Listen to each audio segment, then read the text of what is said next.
Alright guys, welcome back to the channel, welcome back to another red zone video. I'm not gonna lie, this one took a little bit of time to do. Using superclass units right now just because of how good the LR final form cooler is, and of course that's an extreme based team, and how much he annihilates with the EZA transforming cooler because of the type advantage against metal cooler core, and because the LR does so much damage. It makes getting through the cooler core portion of this event a lot easier compared to superclass teams. I'm not saying the damage output from here is bad, but the damage output from cooler and him having type advantage alone is enough to get through it very quickly, and you have a lot of good defensive units around him that you never really have to worry about too much. But this took some time doing, and if this of course is going to be the LR Birdku's final test. I've taken him in every other piece of difficult content currently on Global. I've taken him in the likes of the Goku and Vegeta event, which I don't even use units in anymore just because it's so easy and outdated. He was amazing there because of course he stacks. Super Battle Road, he's also very good in. He was also the reason why I beat the Cell Max event. He tanked that, probably one of the best you're ever going to see currently in the game compared to anyone else. Then we've taken him in against Omega in GT edition of Red Zone. He was amazing there. We've taken him in against Broly. He was amazing there. Of course, he's been stacking the entire time. God, because of the revival. And he had type advantage. So Broly was a walk by the time you got to the final phase. And now the next kind of in line in terms of hardest boss in the game. Like, he's up there, I think. I would say that Cooler Core is probably outside of Cell, who's just ridiculously hard and only a handful of units can actually attempt to even beat. I would have to say Cooler Core is probably second behind Broly. I do believe he's probably harder than the Mega in my opinion. Like, it can be quite an unforgiving phase considering how hard the Cooler Core can hit. Like, it's up there. And this is the final test for him. It's Red Zone Wicked Bloodline Edition against Metal Cooler Core, which he done very well against. Now, I'm not gonna lie, I usually do this when there's one other unit that's had a good kind of showing where I use the same footage. Considering how long this took, considering how tough this has been, I may use this for a couple of units. I may reuse this footage for a couple of units if I decide to and can't get another good run with some of these units that are on this team. For example, the Year 7s, both Year 7 LRs, because they both done very well as well. If you didn't have their type of damage output and their like nullify and disable on their 18 key and their additionals, we probably wouldn't have beat this. So I may reuse this a couple more times for them guys because they done really well here. But the main target, the main focus is of course Birdku. And he done really well. The first phase against the Cooler Army is pretty much survive. You're in there for 9 turns, 3 charges. You're there to survive. Any units that need build up, any units that need any type of stacking, you try and do here as much as possible so you have kind of like a baseline to go in against the Cooler Core. And then all you have to do from there is pretty much survive, which of course is very easier said than done. Obviously their damage output is nowhere near the lengths of Cooler Core, but considering the Cooler Army can additional you, or essentially super attack twice in one turn, you can take quite a bit of damage here if the wrong unit gets supered, or if a unit doesn't dodge, or if a unit doesn't counter, which of course I was relying on with the LRSSJ4s of Goku and Vegeta with their EZAs.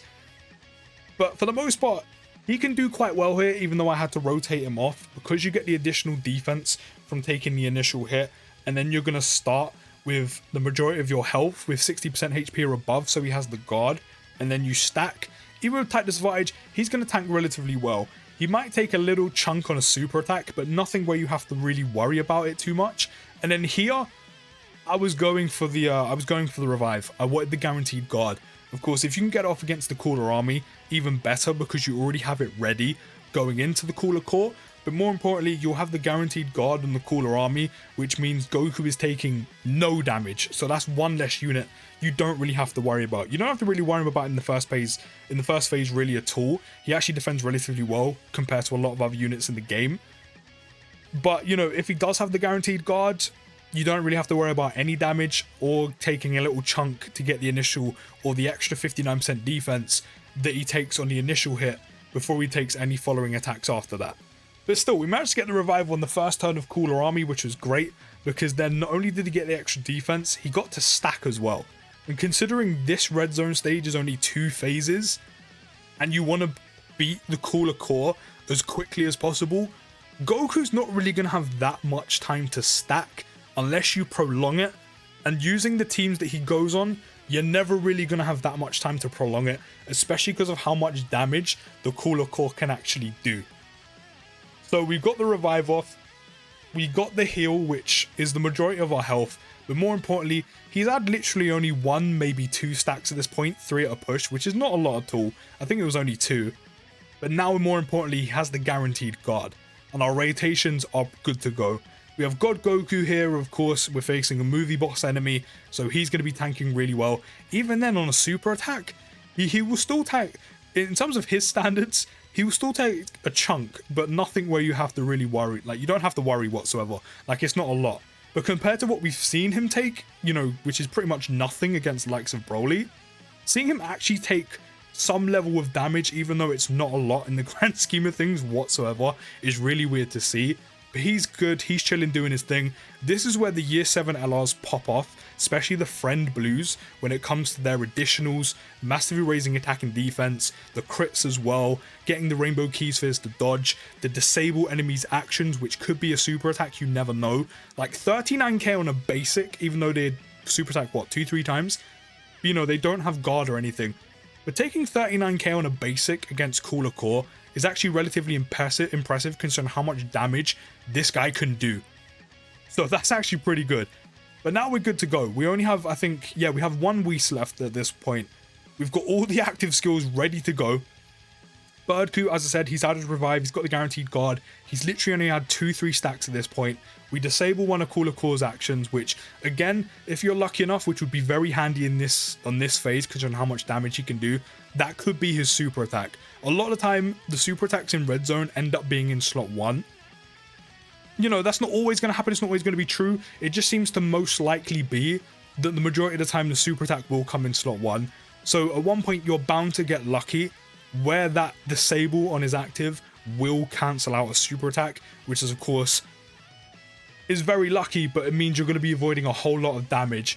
But now he's good to go, double digits. That he hasn't even received any attacks yet, because he has the guaranteed guard. He didn't even get any 59% defense. He got the 59% defense on that attack. He took double digits, and he's already tanking one of the hardest hitting bosses in the game for double digits, even before he gets the additional defense. And then after that, of course, that's why you expect him to tank literally for double digits. He's super attacked, which means he's stacked up again, which even at this point, again, hasn't been that many times, 3 or 4 times. Guaranteed guard, he's got 59% defense. Now you expect him to tank double digits. To be fair, we do have a Whis active, but compared to every other unit in the game, even if we didn't have a Whis active, yes, the initial basic with 59% defense, or sorry, without the 59% defense, he would have taken a little bit of a chunk there. But because of the guaranteed guard and the few stacks we got off, it wouldn't have been too much compared to, like, you know, SSJ4 Vegeta, even on an 18 key without a Whis. It would have been obviously far less than him. He will still tank better than the majority than the entire game. And also then we got very lucky with the counter. So if we didn't counter, we would have taken a lot of damage or potentially been dead. But that Whis and the counter helped us out so much.